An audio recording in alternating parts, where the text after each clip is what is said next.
Pangarap. Isang salita na may 8 letra. Isang salita na hinahangad ng bawat isa. Isang salita na nagawa ng mapasa kamay ng iba. At isang salita na katuwang ng salitang kaya ko ba. Kasi lahat ng tao sa mundo may kanya-kanyang pangarap na gustong abutin.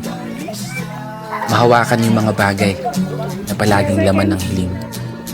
Maranasan yung sitwasyon na anumang gustuhin, kaya mo nang bilhin. At higit sa lahat, maging ikaw yung pangarap mong maging. Kasi ako, simple lang yung pangarap ko ngayon. Magkaroon ng 10 milyon. Siguro okay na yan. Pero biro, lahat naman ng tao pangarap magkaroon ng sariling bahay, sariling sasakyan, masayang pamilya na araw-araw mong uuwian, at syempre mabait na asawa na nag-iisa at bukod tangi mong tatabihan. Kasi libre lang mangarap, ika nga nila. Wala yang bayad, isukli ka pa. Ang tanong na lang dyan, magagawa mo ba? Baguhin ang takbo ng buhay gamit ang mga pangarap mo. Magtiwala ka lang sa kakayahan na tinataglay mo.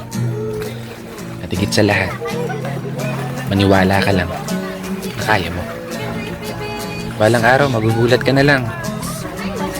Wala ka nang binabayarang utang kada kinsenas katapusan. Magagawa mo ng puntahan yung mga lugar na gusto mong puntahan. Kaya walang dahilan para panghinaan ka pa ng loob. Kung sadyang medyo inaalat, tanggapin mo pa rin na malugod. Tandaan mo lang palagi, nandyan si Lord, isang masugid mong tagapanood, na laging magpapaalala sa'yo na pagkatapos ng hirap, ginhawa na ang kasunod. Kaya isang pagpupugay para sa lahat ng mga kapatid ng motorista na patuloy sumasabay sa hamon ng buhay. Mangarap lang tayo ng mangarap.